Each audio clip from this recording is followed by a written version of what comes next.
All right. So finally got to teach slash corrupt. Uh, so took me a while to decide what to say about this one because, quite frankly, this is where the show radically changes direction due to the fact that in the previous episode, what would presumably have been treated as a player party, most of them got killed. So now we have whichever characters didn't get killed, and um, a handful of other characters that are important. And that's actually one of those things that's interesting about this one is the sheer number of characters that basically, well, as the show head writer put it herself, killed like red shirts. Yeah. I honestly think that the person who wrote this is more in the people who have heard of the franchise and not necessarily people who actually like it group. Because, well, anyways, so looking at this from a standpoint of what you could do with the ideas in Teach slash Corrupt in a TTRPG. Well, for one, a significant part of this is introducing a new party. Saying because here we have Vernestra Rowe, who is one of the characters that didn't get killed off. We have her personal, um, hmm, not sure what the right word for it would be. Henchman, bodyguard, assistant. Yeah, let's go with assistant. Anyways, though, her and her assistant were in a previous episode, so they're already characters we know. But this cuts it down to Basil, Soul, May, Osha, and Chimera. Everyone else has been killed off by this point, or is such an unimportant character that they were actually in some cases not even named. Several of the minor characters in this literally don't have names. Anyways, so the Pip droid, which gets reprogrammed by May because it refuses to do what she tells it to, so she forces it to do what she tells it to by reprogramming it. Now, one thing that's interesting here is that Soul is basically in the position of a player character. Okay. He's trying to decide what to do, and for reasons that are unclear, he decides that the best option is to just, go after May on his own, which does actually make sense given behavior from previous episodes since the first time he ran into May in person, Vernestra told him to abandon pursuit and return to Coruscant instead, which meant that May got away, and they weren't able to find May a second time until after Kilnaka was dead. Which, yeah, Soul wasn't happy about that. Anyway, though, so from a certain perspective, it actually makes sense having the guy playing Soul decide to just not bother asking Vernestra for permission to continue the pursuit and just, leave a message telling uh, Vernestra what happened. It is, however, kind of odd that he um, doesn't send the message to Coruscant as a, data burst, and instead leaves it on Kofar where they might not find it. Because let's remember, Kofar actually does have locals, and just leaving a hollow projector on the ground near the spaceport isn't exactly secure. Do you know that the locals aren't going to just, cannibalize it? Anyways, that's what he did, which from a certain perspective makes sense, but only makes sense in the context of someone who is trying to do what he thinks is best, but dealing with leadership that he feels is not. Which, from a game play perspective, is kind of interesting because Vernestra would be a GM insert character. Like, Vernestra is a quest NPC. She's not a player character. She is someone that the GM is controlling who tells the players what to do. And Vernestra is part of the obstacles that the players are facing. That is a very interesting perspective here, and not one that I think it personally is actually good. Again, it's one of those things where it's definitely a choice as to how to set things up, but you don't want the person who is supposed to be a leader being antagonistic to the people she is supposed to be leading. Especially when it's a Jedi, because as a general rule, the Jedi don't behave that way. It's Jedi are about, thinking through your actions, choosing what to do based on what you know is best, and not just ordering people around at random. And then having them go behind your back because they know that if they talk to you face to face, you're just going to tell them to do something stupid. And that's where we ended up.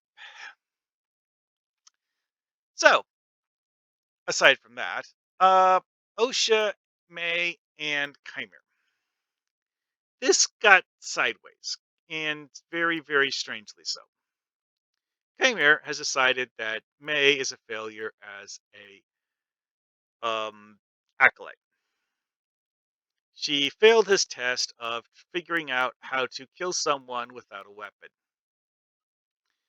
One of the things I find about this that's interesting is that he didn't tell her how to do it, apparently. He just told her to figure it out. It was established relatively early on in the series that both May and Osha know how to use telekinesis because they were taught by um, Mother Anasaya how to use forced telekinetic abilities. So both of them understand the basic concept of using the force to move around objects with their minds. He doesn't even give her the idea of force choking, though. It's apparently what he wants her to do, but he just doesn't tell her that. And when in episode 5, when he does that fight with a bunch of Jedi, you see that he actually does use quite a few abilities that involve using the Force to push people around. Like, he literally holds out his lightsaber and pulls someone towards his lightsaber with the Force in order to stab someone with the lightsaber. Yeah. And the entire thing was to get her to learn how to force choke people, apparently, without actually telling her what a force choke is.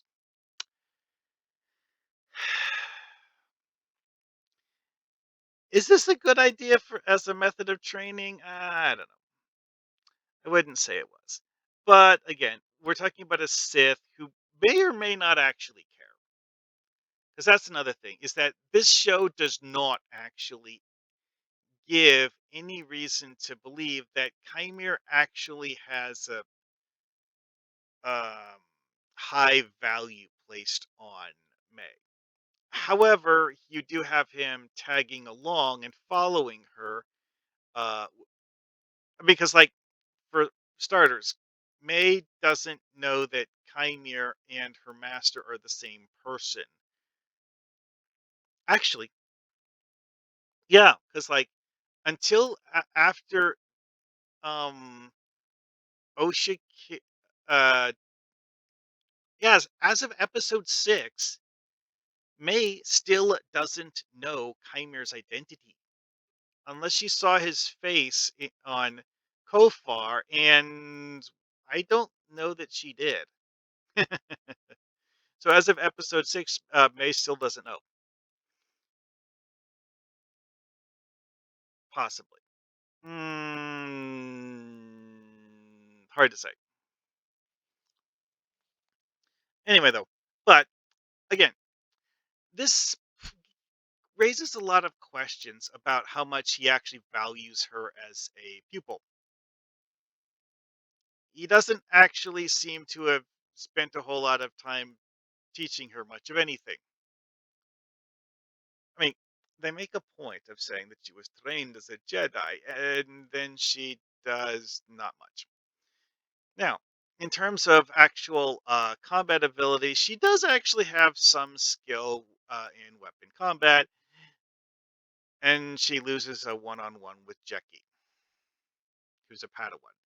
Now, admittedly, Jeki is someone who is apparently a relatively good Padawan, but not a, you know, she's still a Padawan.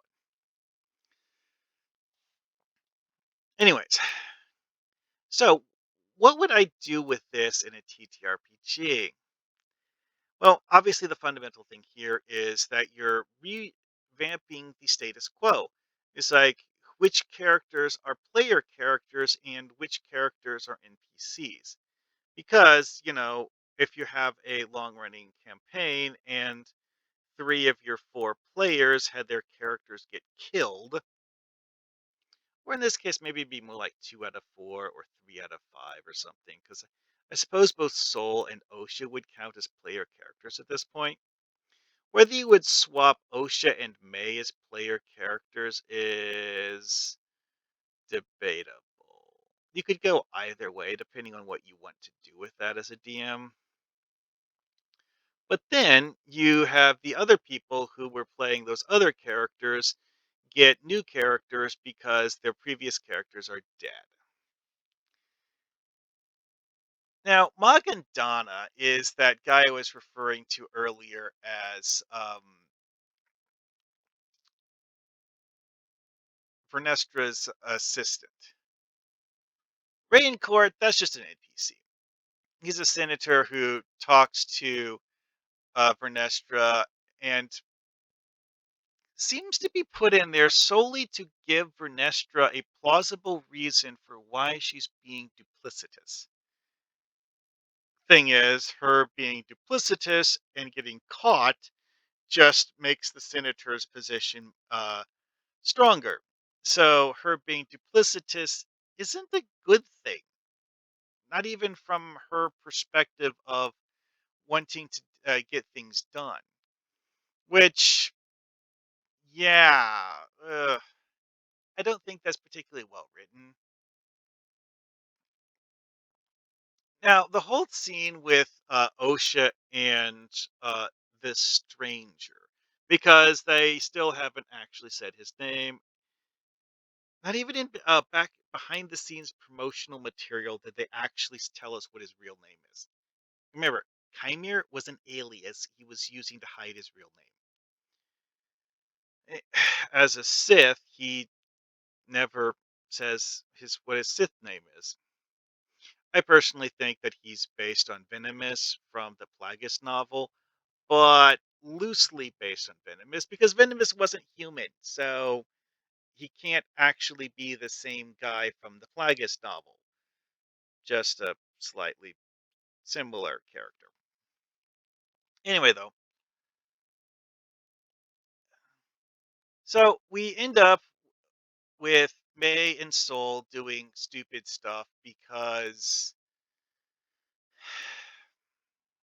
May kind of sort of wants to kill Soul because he was number 4 on her hit list and the previous 3 are dead. Of course, that is actually an interesting point though. Chimere gave May the task to kill one of those 4 Jedi without using a weapon. And Chimere killed Kelnaka, which meant that May didn't even get the opportunity to try. Although Chimere did know that May wasn't actually planning to. May actually had no clue what he wanted her to do. Straight up, didn't know what he wanted her to do.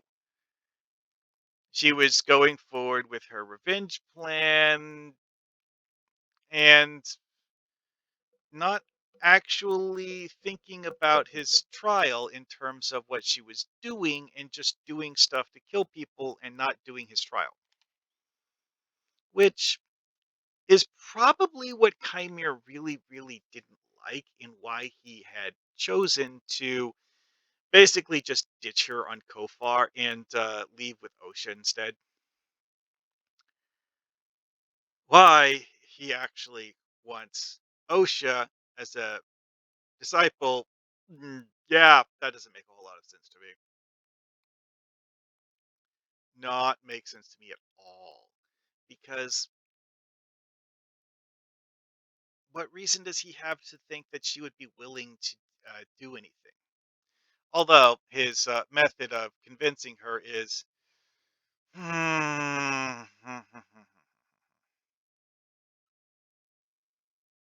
it feels like the sort of thing where uh, someone makes a persuasion roll and the DM rolls the dice behind their screen and it's kind of like, yep, the persuasion succeeded. And the players have no idea what the DM even rolled because that's the whole point of not showing them. Anyways, though, um, yeah, Osha becoming his new acolyte just didn't make sense. And from a story perspective here, it feels like something that would be the party failed and the players now have a casualty. Osha got taken prisoner, and now the person who was playing Osha gets stuck with playing May instead. Or some that's one way of going at it. You could just have May be controlled by the DM and Osha more or less just not do anything because she's a prisoner now. Now, from one perspective, you're like, oh, but she's not, like locked up or anything. Of course she can do. Wait, no. Plot says no. Yeah, that's just as far as this one goes. Is that the plot says no? Actually, you're not doing anything unless the DM wants to let you, which is part of the reason why I wouldn't actually have her as a character that is currently being played, because I'm not really wanting to have the player actually do anything. Like, you were taken prisoner. You're being forced to do things now. Yeah, better luck next time. Anyways, though, most of this is a whole bunch of exposition. Like, this is the part of the series where we actually find out what Chimere was up to, because they didn't say anything at all. Then they get this episode and just exposition dump it, which I don't personally think was a good way of establishing things. Because doing the whole like feast or famine approach to explaining things often means that people will miss stuff. When you do it a little bit at a time, people will more easily grab things because it's like speed reading a book and then having someone ask you what was in the book instead of reading one chapter an hour. You instead just like go through the whole thing in 1 hour. You're not going to retain as much information. And that principle applies to TTRPGs too. You can't just force feed people plot for 20 minutes and then expect them to remember all of it. And that was one of the key problems here is that they lump in the whole explanation of what cortosis is with all of this other stuff that's in this episode, and they really should have put it in earlier because having it as a surprise plot point didn't work. Now, having it as an idea in the show doesn't mean that you can't do something unexpected with it.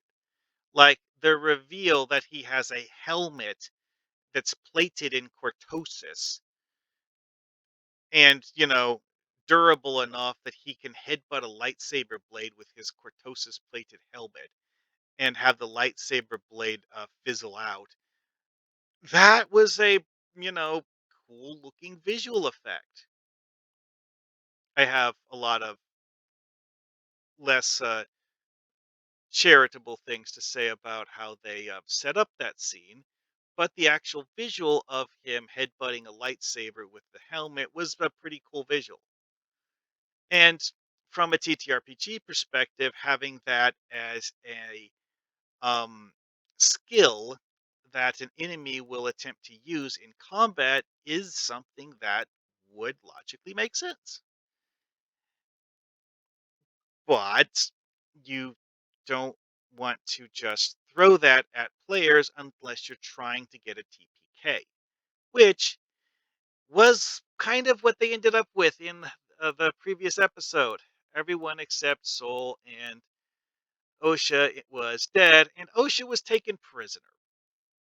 May was left for dead, and probably would have died if not for the fact that Soul took her with him. And yeah, that would have been like all of the players except for Soul who somehow managed to avoid getting killed.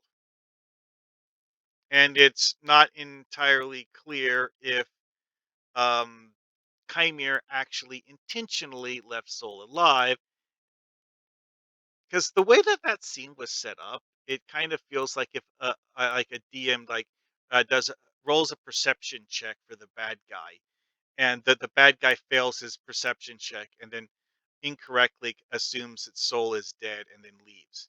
That's what that scene felt like to me. Yeah, the approach of story writing in this is very arbitrary, and as such, does actually resemble a TTRPG in many ways because the story feels like it's resolved by rolling dice. Anyways, though, yeah. So this actually also one thing that this doesn't do that a proper new party introduction would do is actually talk about who the new party are. I mean, I know the reason they don't. It's because of the fact that the new party are also red shirts and that Vernestra is the only person in that party who actually matters. But if you're playing this as a TTRPG and you're having the actual TTRPG players play as those characters, well, you're going to actually want to introduce them. They don't do that in this, though. Anyways, that's about all for this one. This particular one was very, very, uh, it feels like picking up the pieces after something went horribly, horribly wrong, even though I know that the people who wrote this actually intended for it to end that way. From a TTRPG party player perspective, uh, the fight in episode 5 was a disaster. Like, it could have been worse, but it was pretty close to the worst possible outcome you could have. And now we're playing after that and continuing the campaign. And quite frankly, that's the sort of thing that in some cases people would be like, well, okay, this campaign's over. I guess we'll start a new campaign next week. That's the way some people would go with it in cases like that.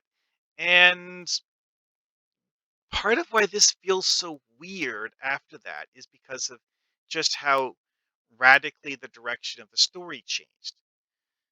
May is completely given up on being Kymir's acolyte.